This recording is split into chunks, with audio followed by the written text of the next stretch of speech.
વડિયાના સુરગપરા વિસ્તારમાં પટેલનું પ્રવેશદ્વાર ગણાતો મુખ્ય રોડ અતિ બિસ્માર બન્યો. રોજ અકસ્માત સર્જાય છે, તંત્રને કેમ દેખાતું નથી? ભૂગર્ભ ગટરના નબળા બુરાણકામના કારણે મુખ્ય રોડ પર મસમોટા ખાડા અને કાંકરાથી બાઇકો થાય છે ગોથા.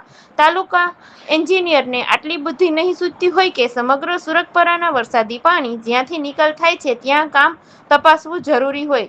જ્યાંથી ગોઠણસમૂહ પાણી વહેતું હોય ત્યાં સાદું બુરાણ ટકે ખરું? તાલુકા એન્જિનિયર જો વિકાસના કાર્યો આ રીતે કરાવશે તો વિકાસ નહીં, સમસ્યાઓનું જ નિર્માણ પામશે.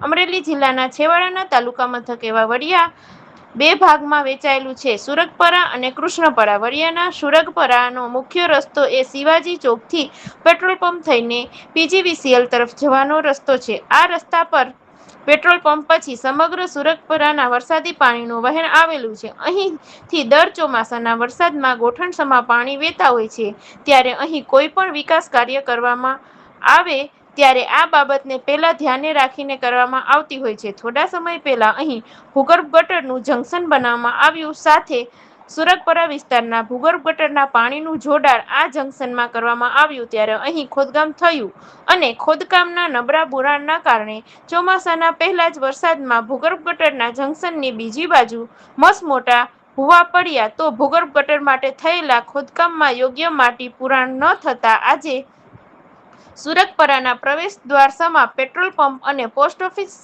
પાસે મુખ્ય રોડ પર રસ્તામાં મસમોટા ખાડાઓ અને કાંકરા ફરી વળ્યા છે. તેના કારણે રોજ અહીં લોકોના બાઇકો સ્લીપ થતા જોવા મળી રહ્યા છે. ત્યારે શું તાલુકા એન્જિનિયરે આ કામગીરી સમયે એ બાબતનું ધ્યાન નહીં આપ્યું હોય કે વરસાદ સમયે અહીં શું સ્થિતિનું નિર્માણ થશે? 4 ઇંચ છૂટક વરસાદમાં આ સ્થિતિ થઈ છે તો 10 ઇંચ વરસાદમાં અહીં ભૂગર્ભ ગટર જ ધોવાઈ જાય એટલા પાણીનો પ્રવાહ અહીંથી જતો હોય છે. ત્યારે આ બાબતે તાકીદે કાર્યવાહી કરવામાં આવે તેવી સ્થાનિક લોકોમાં માંગણી જોવા મળી રહી છે.